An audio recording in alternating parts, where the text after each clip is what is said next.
So hello and welcome to my end of the year ranking video. Now that's right, today I'm going to rank every movie that was released in 2020 that I saw.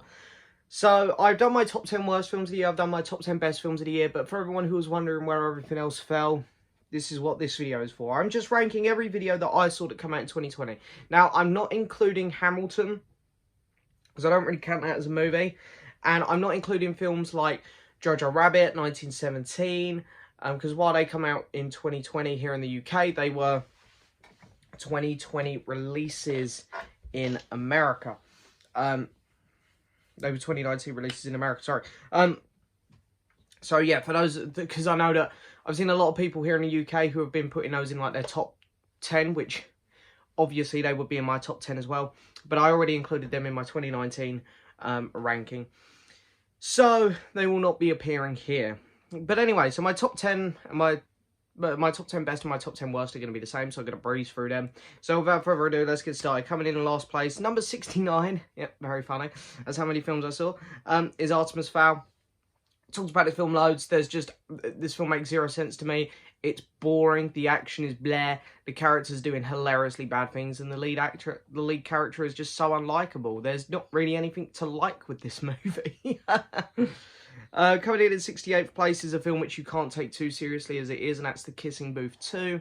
The first one was so bad it was funny. This one's kind of just so bad it is just straight up bad. Yeah. Then we've got The Babysitter, Killer Queen. This is one of the worst films without a doubt this year. In terms of filmmaking, it is filmmaking at its worst. This is the reason a lot of people hate Hollywood today, because of just utterly effortless pieces of garbage which come out like this, which, hey, if this went to the cinema, it would get a hilariously bad reception, I'm sure. And the film's total trash. There's really nothing to like about it. The acting is bad. The dialogue is incredibly awful. And it looks like a YouTube movie. It doesn't look like a proper film. 66 is going to Bloodshot, Vin Diesel's new film. Yeah, again, another typical product of Hollywood. It feels like this year's Transformers film, where it's like, let's just have big action sequences and there's a big budget, so the film's going to look good, so we'll rely on that to sell it. We won't have a good story or any good characters. Nah, we just rely on the budget, to the effects to sell this movie. Coming in 65th place is Timmy Failure. Timmy Failure. This is not aimed at someone like me. It is aimed at the younger generation. But I still found this film very underwhelming. It was very bleh, very forgettable. It was a very poor Disney original film. If I was Disney, I don't think I would have even bothered releasing this one. It's a poor concept, and I'm still not sure about this polar bear that's in this film. It's still confusing me. Were people aware of this polar bear? Were they? I don't know. Coming in 64th place is Dolittle.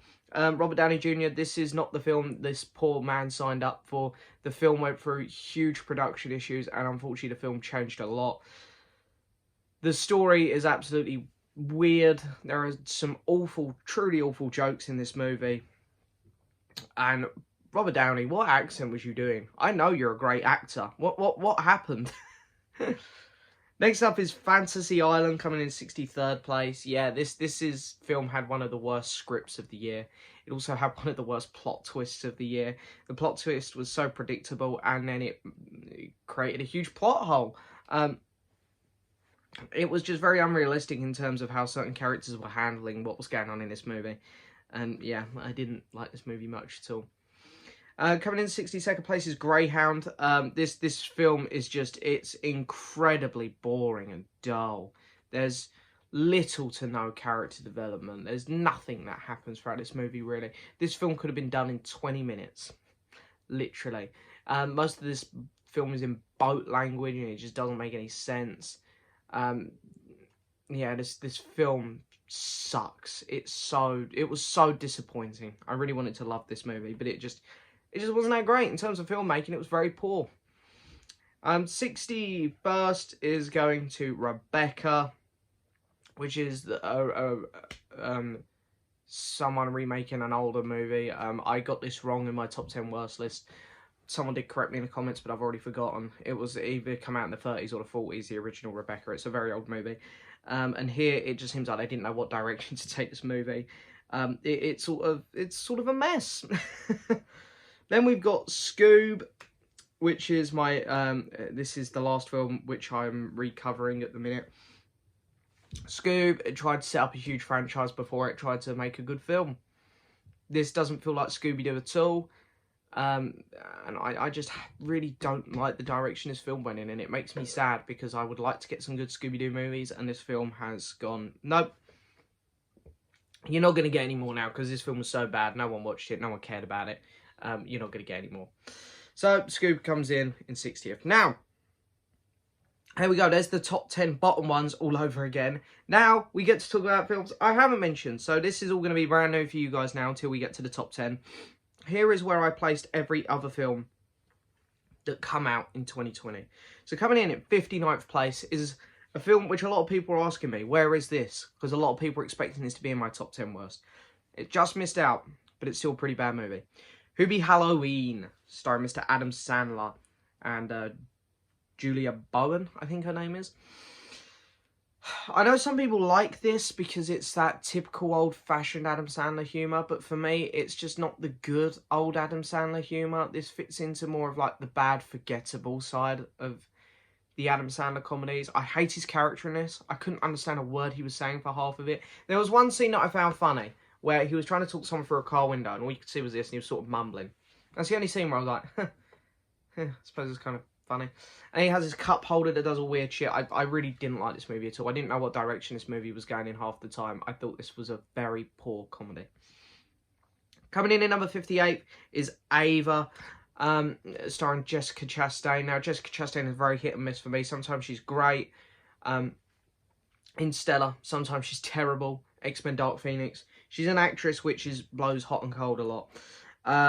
This film was, oh god, it had an interesting concept and they went in the complete opposite direction. It's like they had a path of interest and they're like, boring generic action movie, and they went, let's go down this road. I can't even remember what happened. I just remember at the end she has a fight with Colin Farrell, and Colin Farrell's great. I don't know why he signed up to this movie because he's so good. And it was just such an underwhelming finale as well, the end of the movie. It was, forgettable. And I really just didn't enjoy it much. Coming in 57th place is The War with Grandpa. Sorry, Mr. Robert De Niro. And you know what? Every time this quote-unquote war was happening between Robert De Niro and this kid, as over the top as it got, it was fun. It was all the side characters and everything else that was happening that was bogging down this movie. The character of his daughter and the kid's mum, some of the stuff she kept getting up to in her car, I thought was cringy and terrible. And yeah, I watched this for Robert De Niro because we love Robert De Niro, but this one was not good.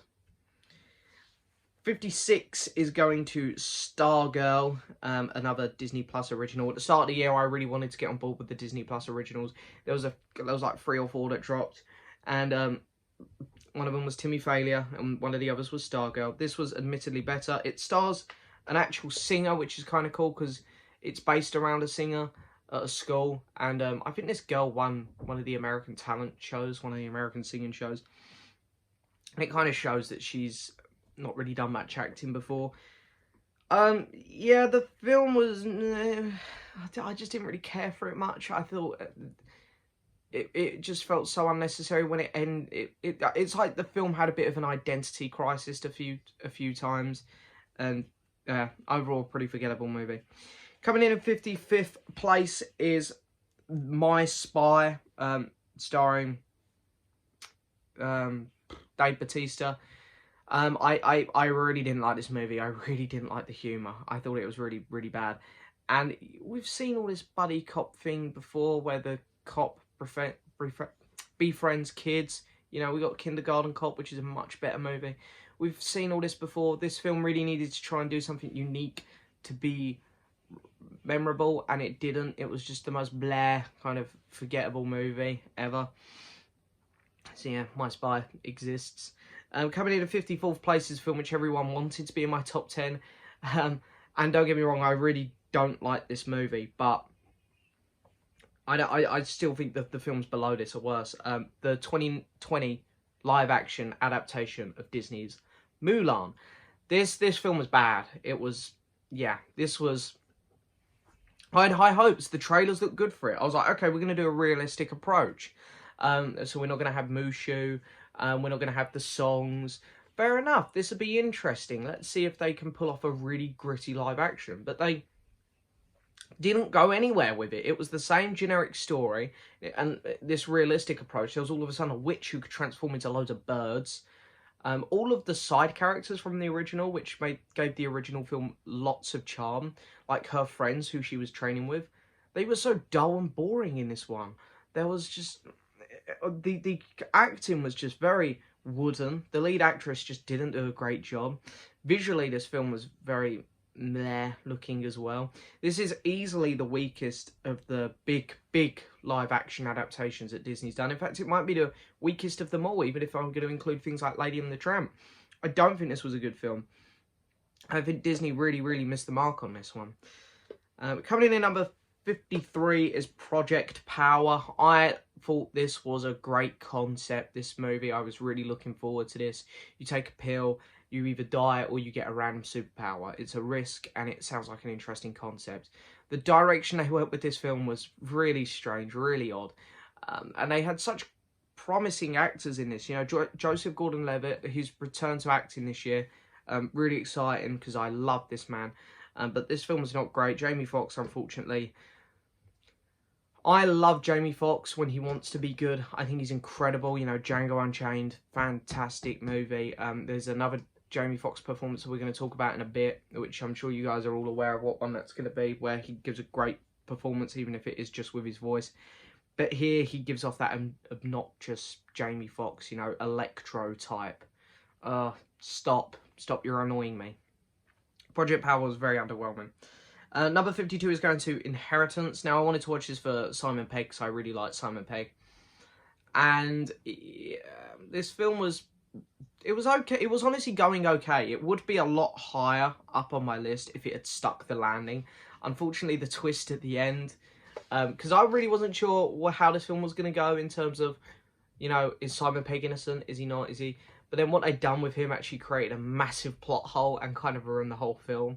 So the ending for me on this one just really ruined the entire film.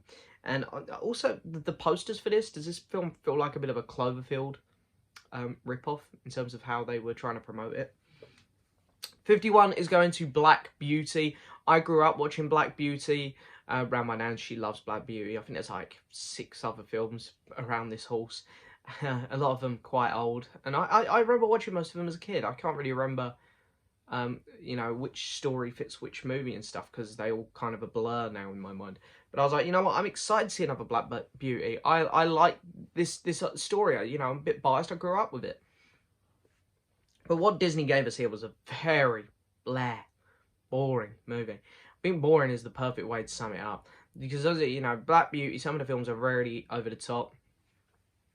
And hey, I think you need that when you're doing a film about a horse. You know, I mean, just a regular old horse says, you need to do something a bit extreme with it. This just felt very generic. It was way too long. The runtime should have been cut down a lot. Yeah, Black Beauty was a real shame. Number 50 is going to The Postcard Killings. Yeah, this is starring Jeffrey Dean Morgan. I mean, that's why I watched it. What can I say? Even though I'm not a big fan of The Walking Dead anymore, I love Jeffrey Dean Morgan. He's the only reason I'm still watching that show. He's the only reason I watch this movie. Yeah, it's an interesting concept. Again, I like the concept. Again, they go for a bit of a plot twist halfway through. They try to mislead you a bit with who you think the killers are, and then they do a bit of a twist, and it's like, okay, I suppose it's fine. But this film still has a lot of issues. I wasn't a big fan on the ending. And I like the way they tried to set this up for a sequel, and it's like, I don't think that's going to happen. Coming in 49th place is The Christmas Chronicles Part 2. This film here you have to take with a bit of an on wing. And this is where the films go from being bad to... These ones are okay. We're in the okay territory now. I don't dislike any of the films from here on out. Because this film here you have to take with, you know, a little bit of salt, because it is what it is. It's a Christmas film. It's just, you know, you're just meant to have fun with this one. And you know what? It has some real issues, of course, just like the first Christmas Chronicle. But it's a kid's Christmas movie. It's charming. Kurt Russell's having a great time. And hey, there's another catchy song in it. Not as good as the first one, but the song's still pretty cool. Coming in 48th place is Yes, God, Yes. Now, I know some people are going to be whining. They're like, oh, no, that's not a 2020 release. Well, hang on. They done a short film. It's only 10 minutes long, I think, in 2017. And it got such a good reception. People really liked it that they finished it off and released the whole thing in 2020. So now it's a film starring Natalie Dyer from Stranger Things. I quite enjoyed this movie. It was a very interesting concept. There was some really, really good moments to it. I think the only problem is it being extended upon. There were a lot of shots which dragged. And I don't think they had enough here for a film. So, yeah, I mean, yeah, it's good. Maybe it should be a bit higher on my list. I don't know, but it just feels a bit empty at times, I think is a good way to describe it. But all the acting is really, really good in this one. Right. Next up is All the Brightest Places, starring Elle Fanning, something like that. Can't remember. Yeah, this film come early on in the year, so excuse me if I don't remember loads of it. This film held my attention. It's just not a concept which... This isn't the type of film which I normally watch. It's, you know, these kind of films have been a bit done to death, where you got a relationship with two characters and one of them has some serious problems, either mentally or it is just genuine illness. It's, you know, we see these kind of films pop up all the time now. So they've been a bit overdone. The market's been a bit oversaturated, but, you know, it was still entertaining enough. Held my attention for 2 hours. It's just not something that I'll ever need to rewatch. Coming in at number 46 is the remake of the classic 1990 movie The Witches, starring Anne Hathaway. This film was a bit controversial. I saw some people really like it, some people really hate it. I'm kind of in the middle, because I don't have much connection to The Witches like the original. I haven't seen it in years, and I never really loved it as a kid. So for me, this one was like, yep. I think the first act of the film was boring as hell, and I was just not having a great time. And then the back two acts I found entertaining. And even though I'm not a fan, I will still keep saying it. I think Tim Burton should have done this movie. I think this film suits his style so much. But yeah, you know, it's okay. I wouldn't go any further than that, but yeah. Coming in at number 45th place is The Call of the Wild, starring Mr. Harrison Ford. I actually saw this one in the cinema, one of the few films I got to see in the cinema. In fact, is this the first film we're talking about that I saw in the cinema this year? I think it is. Every other film I've had to stream because, cheers COVID. Yeah, it was good, it was good. I mean, it was alright. Harrison Ford was pretty good in it for the few scenes he had. The dog, you know, they CGI'd him because they were making him do really ridiculous things, which is a big issue I had with the film, because we as people spend so much time around dogs. I have a dog. I'm sure many people watching this video have pet dogs, and you know what dogs can and can't do. And the things that this dog was doing, we know dogs can't do without at least a lot of training. Like, there's a scene where Harrison Ford's drinking some straight spirit from a bottle, and the dog runs along, takes the bottle out of his hand and goes and buries it. So we know dogs can't do this. So there are issues with the film there. Some of the CGI was a bit rocky at times, but you know, the film was fine. Yeah. Coming in 44th place is it Spencer? I can't even remember the name of this one. I'm just looking at my letterbox. The film starring Mark Wahlberg and the guy who plays M'Baku in Black Panther, in their early Netflix release. Apologies if I got the title wrong. But yeah, this film came out really early on in the year, which is, again, why I don't remember much about it. I remember being disappointed with this one, because while the action scenes were good, I found a lot of this film kind of dull and boring. I also wanted there to be a lot more comedy, because these two are very funny people. I find Mark Wahlberg really funny. I know he's not for everyone. And the guy who plays M'Baku, whose name I don't know, I've seen him in interviews and stuff, and I know he's a funny guy. So I think I wanted this to be more comedic than what it was. So I think I was just very disappointed with that aspect of it. But overall, it's okay. It's fine. It exists. 43rd place is going to An American Pickle, which I did get to see in cinema. Very odd choice to see this one in cinema. But, you know, there was just, this is the kind of year it's been. There's not been much on. Seth Rogen's new film. Seth Rogen normally really hits a good mark with me. I really have liked some of his recent efforts with This Is the End, The Interview, the Bad Neighbours movies.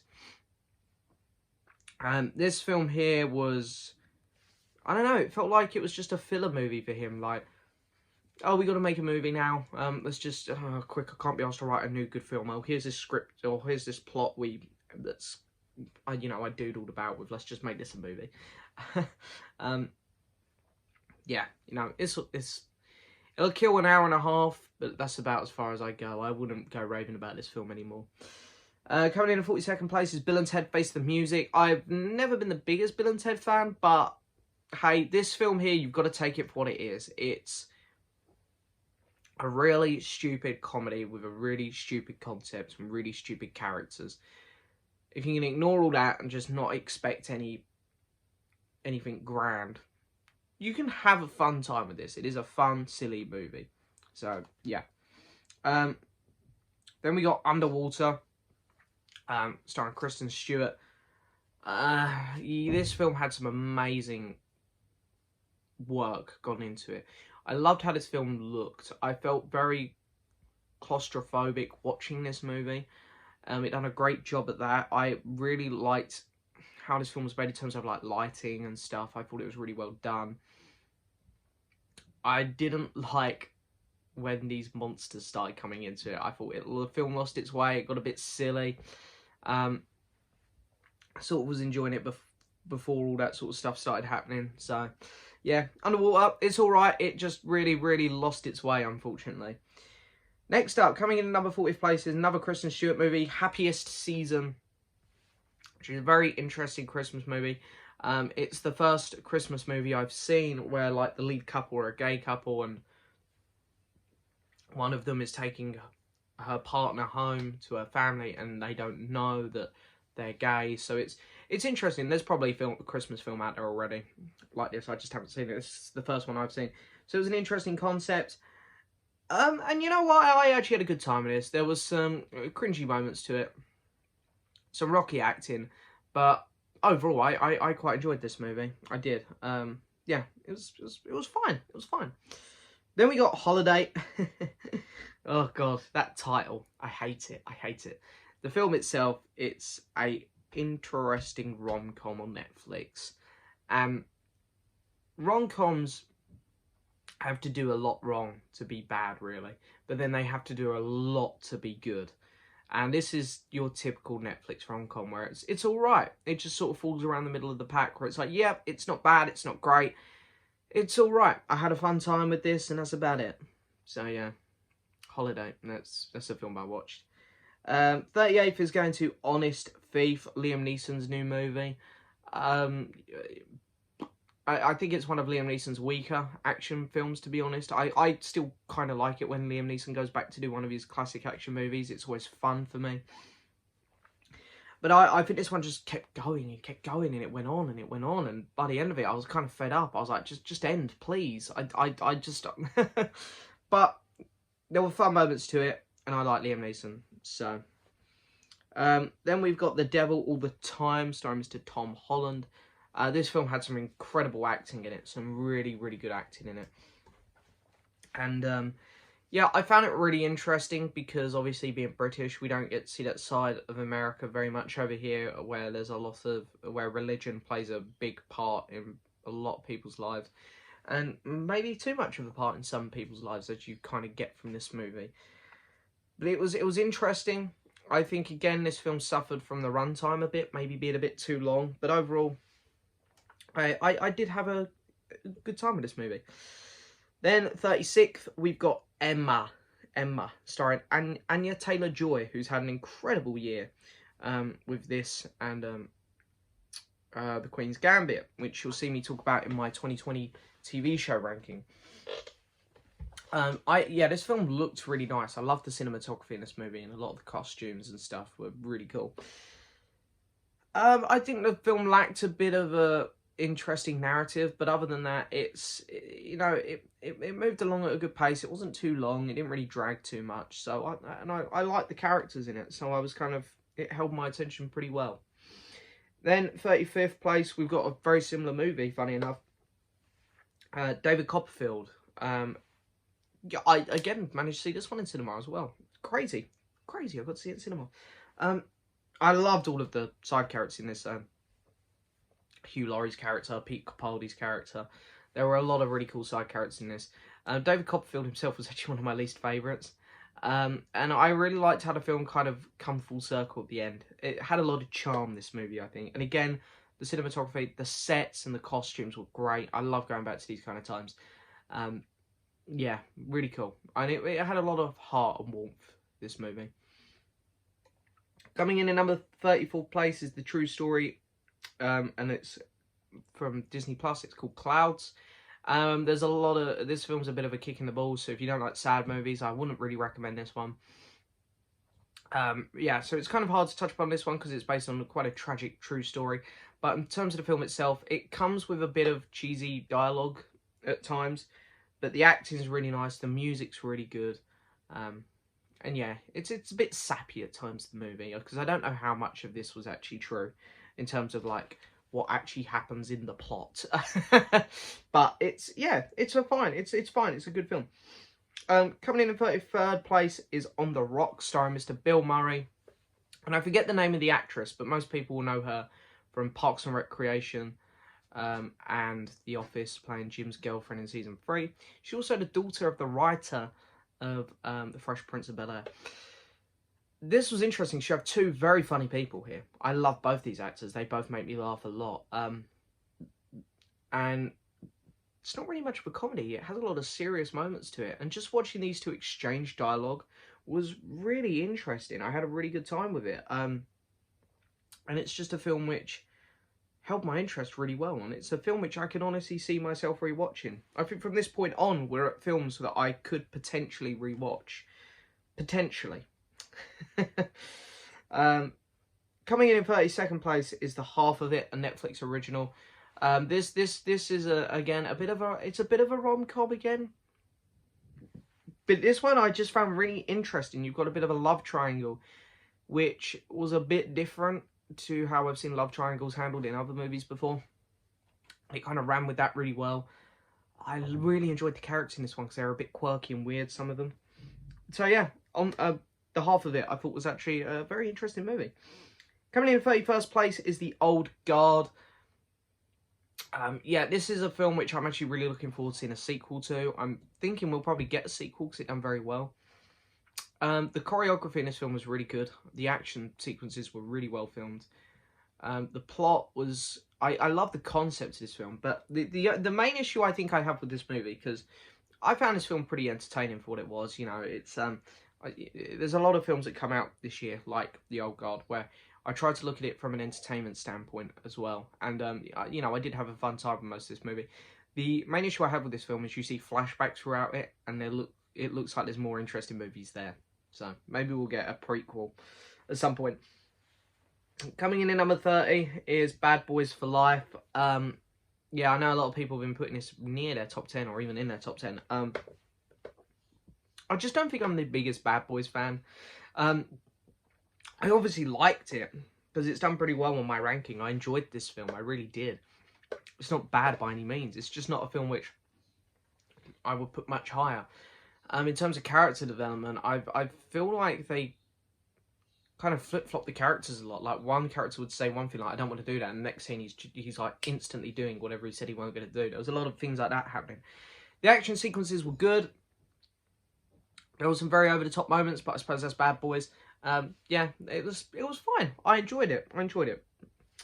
Coming in 29th place is a bit of a controversial one, because I think a lot of people are going to want this to be a lot lower, but hey, I don't know why. I just actually had a decent time with this movie. And, you know, sometimes we're all like that. We'll like a film which everyone else hates, or we'll hate a film which everyone else likes. This is a film which I kind of enjoyed, and everyone seemed to hate it. The New Mutants. It finally got released after about 20 years. It's not great. There are big issues with this movie. There are, mainly being the dialogue and the rushed character development, but I still understood each character, and there were some slow moments, but I kind of liked the tension that was building. The film had a huge identity crisis it could make up if it wanted to be a superhero film or a horror film, but overall it was, I kind of had an entertaining time with it, and the final fight scenes were pretty cool. Also found it very predictable, by the way, as well. I can't remember what the specifics were, but, you know, there were things that were starting to go wrong, and it was like, I thought it was pretty obvious why those things were going wrong. Coming in 29th place is SpongeBob SquarePants. Is it Sponge on the Run, this one? Or is it Sponge Out of Water? I think it's Sponge on the Run. I don't know, I can't remember. I get the titles mixed up. This is the first one where they've gone away from the 2D animation style, even though in the last one, they went away from that when they actually come out of water. But I actually quite enjoyed the animation style. I thought it was really nice. The colour palette looks really cool. I didn't like how they kind of mistreated the characters in terms of giving them backstories, because that's something that the writer never wanted to do. And as soon as he passed away, they've done this camp thing where they all met, and now there's going to be a spin-off show on it, I believe. I think that's really disrespectful. The film itself, I thought, was kind of fun. It was enjoyable, and I grew up with SpongeBob. They'll never top that first movie, though. They'll never top it. You know, Goofy Goober. Coming in 27 places is going to be another controversial one, because everyone's going to want this in my top 10. And do you know what? It's just not a great movie, and that is Tenet. Tenet has huge problems. This film, I'll start with the positives. This film looked fantastic. It looked great. The concept of it is brilliant. I love the concept. The actors all do a great job. What this film suffers from is being far too convoluted. Christopher Nolan had his head way too far up his own arse. The plot was so misleading at times, and it was throwing you in all different types of directions. The audio mixing, I can't believe some people try to defend this because they're so Christopher Nolan biased. The audio mixing was terrible. There was little to no character development. And by the end of the film, I genuinely didn't know what was going on. And people keep saying to me, you need to rewatch it, you need to rewatch it. I'd just rather rewatch Interstellar or Inception, a film which I much prefer. So, Tenet, it was good. It wasn't bad, but it just wasn't anything more than good. It was not a great movie. Coming in 26th place, people are going to be angry that I put this above Tenet, but I don't care. This is my list. Wonder Woman, 1984. A very disappointing film. We're kind of in that area of disappointing films. You know, SpongeBob was a bit disappointing. Tenet was disappointing. And Wonder Woman. This is like the little trio here of films I found very disappointing. But I still like them. Wonder Woman was okay. You know, it was fine. I think, to be honest, I've probably put this too high on my list because, like, the last couple of days I've been speaking to people about it, and the more I think about this movie, the more I dislike it. So if you come back and ask me in about a month's time where Wonder Woman 1984 will be on my ranking, in fact, if you go to my Letterboxd and follow my 2020 ranking, I can see this film slipping down, like, quite a lot, because there are some really baffling decisions in this movie. Some really odd stuff that happens that makes little to no sense. The runtime is far too long. The action sequences are kind of boring. In fact, the more I talk about this, the more I'm thinking, maybe I should stop filming and just change where I put Wonder Woman, but I can't be bothered to refilm. So, Wonder Woman 1984, it should be lower on my list, so yeah, forget about Wonder Woman. Coming in 25th place is Eurovision. People are going to hate me for putting this high. Putting this above Tenet, I don't care. I had a really fun time with this. Will Ferrell can be really hit and miss, but he hit really well here. Some of the songs were great. Rachel McAdams was fantastic in this movie. I love her. I think she's so funny. She's one of my favourite actresses growing. Yeah, this film was really, really funny. I think I really enjoyed how I'm not a Eurovision person, I'm not, but I liked how kind of respectful they were to Eurovision, while at the same time taking the piss, and I can imagine this film being really rewarding to those who like Eurovision, because it was respectful, and then it also had that quirkiness to it, which I think some people were gonna really have a good time with. So yeah, Eurovision, I thought it's fine. Next up is I'm Thinking of Ending Things, starring Jessie Buckley. Now, this is a film which a lot of people are going to want to put high on their lists. And I sort of went into this film thinking, right, I'm really going to try here because I reckon I'm going to really like this film. And there were concepts to do with this film. There were bits I absolutely loved. For a start, some of the best dialogue of the year is in this movie. Some of the best cinematography of the year is in this movie. The acting is really left field, but I really enjoyed it. What this film suffers from is having far too long of a runtime again. I really got behind the car ride on the way to the house. I was like, this is great dialogue, this is really good. And when we had to do it again, it was like, and it just dragged more. I think this film can be pretentious at times. I think there's little to no doubt about that. There are some scenes where you know the director's going, "Ooh, this is really edgy. Some people are going to really love this." So yeah, there are big issues with this movie. I think this film has straight up masterpiece hidden inside it that would have easily been in my top 10 films of the year. But it's just bogged down by some longed out scenes, some over-the-top pretentiousness from the director. That has made it fall this low on my list. So yeah, it's a bit of a shame really, because this film could have been a lot better. Coming in 23rd place is Sonic the Hedgehog. Yeah, this is a stupid movie. Yep, I mean, this film has, you know, in terms of filmmaking, it's got nothing on, like, the last movie we just talked about. But this film is really fun. I like Sonic. I grew up with Sonic. I played a lot of games on PS2. I watched the Sonic, was it XD show?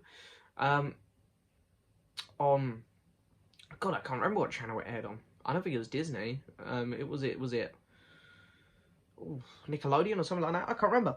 But I used to watch that. I had a really good time watching it as a kid. So I kind of went into this open-minded. Thank God they changed the design of Sonic. Sonic was really good in this movie. A lot of the side characters were fun. Dr. Eggman, played by Jim Carrey, really good. And of course, I like the things at the end. Like, we get to see the full-on Dr. Robotnik in the Mushroom World. And we get to see Tails pop up. There's a lot of cool stuff in this movie. It's, you know, innocent, fun time. Next up, 22, is Birds of Prey. People do not like this movie, I've learned. I've watched it 3 times now, and it's a mess. The film is a mess. Structurally, it's a mess. But I think it's really fun. I want to say, first off, the choreography and the action sequences is incredible. The bit where Harley Quinn breaks into a prison was fantastic. I love the colour palette. The punches feel like they hit. The actors all do a great job. Margot Robbie is really... I was really worried she was going to annoy the hell out of me in this movie, and she really didn't. I found her very entertaining. I was pleased the Joker wasn't in it. I'm fed up of constantly seeing the Joker in movies. There's so many other Batman villains I want to see more. Ewan McGregor was great as Black Mask. He maybe was the best part about the movie. Yeah, you know, the film has problems, but I had a very good time with it. So yeah, Birds of Prey. Coming in 21 is Love and Monsters. This, not the Doctor Who episode. This film, I didn't think this film was going to be good. I saw the low budget and was like, oh dear. But wow, for the low budget, this film pulled off some spectacular looking monsters. And I like films like this, wacky, weird monsters. You know, it's fun. There was a quirky sense of humour to it as well, which I wasn't expecting, which I really enjoyed. The lead actor in it continues to prove why he's absolutely fantastic, and he can almost, you know, save a bad movie sometimes. I mean, Maze Runner Death Cure, that was a bit... Yeah, Love and Monsters was pretty good. I had a good time with it. I can't believe Love and Monsters is like 21 on my list. That kind of just shows you what 2020 was like. What a fucking shit year. Number 20 is going to Extraction. Yeah, this movie was, wow. This was, the choreography for a start was fantastic. In terms of plot, story, there wasn't really loads going on here. There wasn't. But the one takes in this movie were really good. I just enjoyed watching it. I think this is just a classic case of the action is so good, it's so entertaining, you can't help but not enjoy it, even though there's not really much else going on. And I'm really looking forward to seeing what they do with a sequel for this movie. Coming in 19th place is 7500, 7500. I'm not sure which way it's at. Starring Mr. Joseph Gordon-Levitt. Now, 90% of this movie takes place inside of a cockpit of a plane. It is really just this film's main goal is to make you feel like the character of Joseph Gordon-Levitt, and by the end of it, you really do. You're like, oh my god, it's so you feel broken with this character. I think this film done a lot of stuff right. I think it really did, and yeah, I had a really good time with this movie. Coming in 18th place is Onward, which, you know, I actually did find slightly disappointing, but hey, it's still 18th. I had a fun time with it. The characters, I found the two lead characters a bit annoying. It was all the side characters I much preferred. And I don't know, this kind of fits into that Monsters University type level of Pixar for me, where it's a bit goofy. And I feel like they just could have done more with it. But, hey-ho, it was still good. Number 17 is The Croods, A New Age. It's the second Croods film. I like The Croods. I think they're really underrated. DreamWorks. Sorry, can't believe I nearly said Pixar there. Really underrated DreamWorks films. Yeah, I never really see anyone talk about them. I do own the first Croods film here somewhere. It's here somewhere. Yeah, no one ever seems to talk about these films. I just have a really good time with them. They have a really good voice cast as well. You know, you got Emma Stone, Nicolas Cage, Ryan Reynolds, and yeah, they seem to just pull it out of the bag every time. Really interesting concepts. Number 16 is The One and Only Ivan. This film, wow, this was I was not expecting to like this movie. And the end of this movie really hits hard. I think that's why it's so high, because of the ending. The film itself is just okay. I think for the first act, at least. Second act, it picks up a bit, and the third act was just great. Bryan Cranston's incredible. I watched Breaking Bad for the first time this year. I've just really grown to love this man. But yeah, I mean, all the voice actors done a fantastic job. This is, shows Dolittle. This is what the level I expected from Dolittle, to be honest. But the ending to this movie hits hard. And it doesn't do anything particularly special, but I really connected with this movie for some reason. I just had a really good time with it. So yeah, The One and Only Ivan gets number 16. Number 15 is A Whisker Away. Now, I've really got into Studio Ghibli this year, and this was Netflix trying to do a Studio Ghibli movie, and it had the weird, wacky concept. And in fact, I've watched about 10 Studio Ghibli films now, and I'd say this is better than, like, 2 of them, maybe. It's not done a terrible job, to be honest. I mean, it's number 15 on my ranking here. I found the concept of this film as wacky and weird as a Studio Ghibli film, and had a really great time with it. There was a lot of fun characters, and I think maybe the film suffered from being a tad too long. But again, if you like Studio Ghibli, I think this is a really good film for you. Number 14 is going to Enola Holmes. Yes. Again, I just found Enola Holmes entertaining. It didn't do anything particularly incredible, but I was just engaged from start to finish. There were a few things which I felt maybe a bit forced. The scene with her mum at the end, maybe a bit much, but I found this just to be a fun adventure film. Millie Bobby Brown, this is the best acting I've personally seen her do. She tends to annoy me a bit. Like in Godzilla, I did not like her. She annoys me a bit in Stranger Things. This is the first time I've watched something Millie Bobby Brown and gone, she was really good there. And of course, Mr. Henry Cavill. We love Henry Cavill. We do. Number 13 is going to a film called The Hunt, which I rewatched last night, funny enough. I've seen it twice now. Again, I've noticed some people really don't like this movie either, but I, once again, just had a fun time with this. It was an interesting concept, very Hunger Gamesy, but I like the direction this went in. It goes in a bit of an unexpected direction about halfway through, and I just remember rolling with it like, yeah, no, this is fun. I'm actually having a really good time. I like the way the film ended. I like the weird, quirky humour to it. It really reminded me of Ready or Not from 2019. So yeah, The Hunt, I thought that was very entertaining. Coming in at number 12th place is The Banker. Now this is the Apple Plus original. Is it Apple Plus? No, yeah, the Apple streaming service. I can't even remember. I'm having a bit of a brain fart here. Apple TV? I think it's Apple TV. The Apple TV original movie.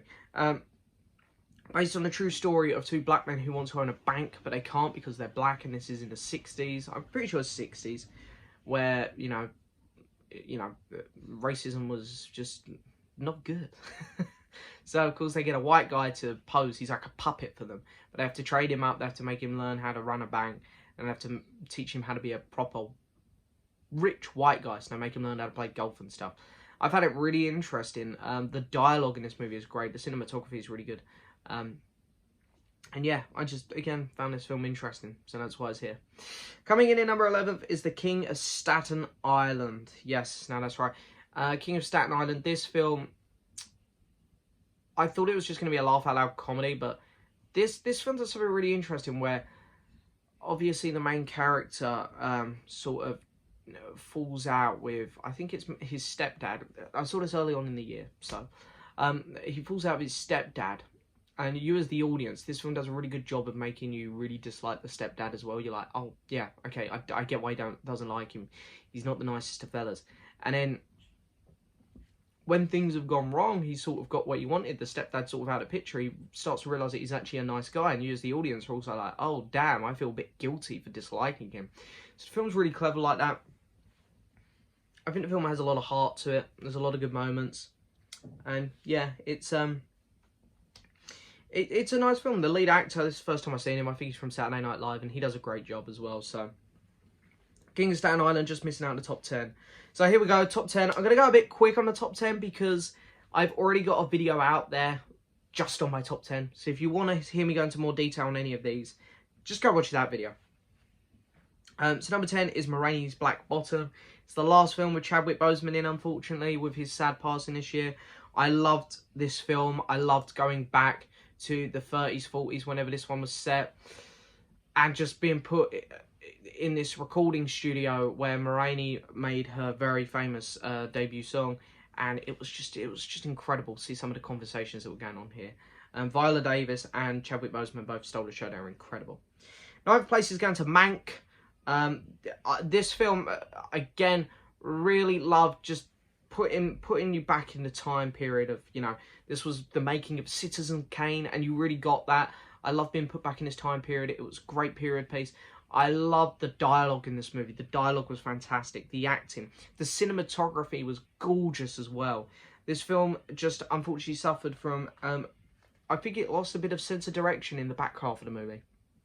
But other than that, it was a really good film. The Way Back, starring Mr. Ben Affleck. Now, like I said in my top 10 movies of the year video, this film for me was a really interesting choice for Ben Affleck because he's gone through some hard times lately, and this was a bit of an interesting choice for him, I think. But I loved the relationship between him and a lot of the other characters in this. It really drove the film forward, and I thought it was a really, really good film. Number 7 is going to Borat, subsequent movie film. Guys, what can I say? I love Borat. I love the first one. I've been waiting for a sequel for ages, and I think he picked the perfect time to do it. With, you know, with Donald Trump's re-election coming up, and he really, really pushed that forward. And then, of course, COVID hit, and the film ran with that as well. I do believe about 80% of this film was filmed without anyone else knowing what was going on. So, yeah, Borat, subsequent movie film. I had a great time with it. Of course it is, Borat. Number 6 is Palm Springs, Andy Samberg's new movie. These types of films, there's quite a few of them out there now where people start reliving the same day. You know, we got loads. Live, Die, Repeat, Edge of Tomorrow, Groundhog Day. There's quite a few of them. But something which always happens is the characters always get into these scenarios, whereas Andy Samberg's in it from the word go in this movie. So it's interesting seeing someone who's constantly reliving the day, and he's sort of accepted that he can do whatever he wants in this day now. So yeah, I really, really enjoyed this film. The chemistry between the characters was off the charts. And J.K. Simmons, he didn't have much screen time, but when he did, he was great. Number 5 is The Trial of Chicago 7. This film was just fascinating to me. This is a period of time that I love, and it was fascinating to go back there and see some of these cold cases. And I think this film is driven forward by the incredible acting. Sacha Baron Cohen should be going up for Best Supporting Actor for this. And the dialogue in this movie was off the charts. It was fantastic. Number 4 is The Invisible Man. This is a movie which I was not expecting to like, but I ended up having a fantastic time with it. I loved some of the shots where there was no one on the set. There was just, you know, just pan and pretend there's someone there. There was some twists near the end which genuinely left me my jaw open. One of them involved the two sisters sitting down in a restaurant. I thought that was so well shot. And yeah, just genuinely had a great time with this film. Really surprised me. Number 3 is going to Spike Lee's new movie, Da 5 Bloods. Da 5 Bloods. Yes, starring again Mr. Chadwick Boseman. And I'm not sure on the name of the other actors, but the other actors also all did a great job, especially the one who sort of went a bit insane. For those who have seen the movie, you know who I'm on about. This film was really, really solid. Really solid. Spike Lee has not been disappointing lately. You know, I really love BlacKkKlansman as well. I felt like I was in Vietnam. This movie, the cinematography was fantastic. I loved the dialogue, and even the big action pieces in this movie, while they might have seemed a bit unrealistic to some people, because I've heard some people say that, I think the film needed it. I think it helped the film, and it was really good.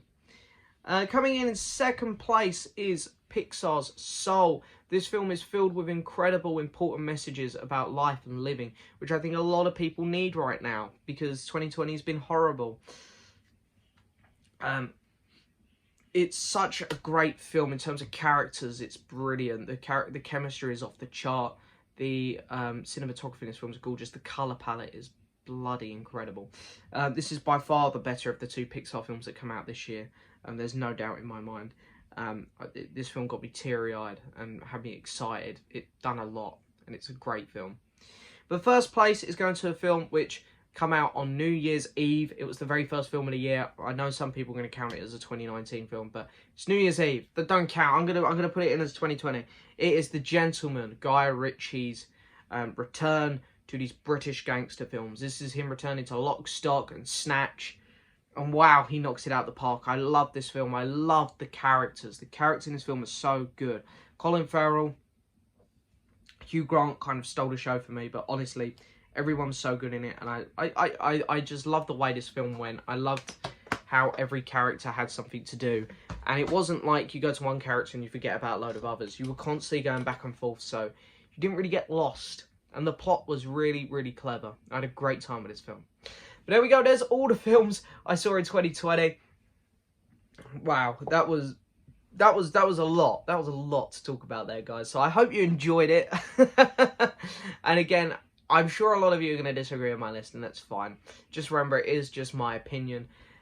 2020 was a really weird year, so there's some really weird, there's a really weird film ranking compared to my 2019 one, where I was very set on what was weaker and what wasn't.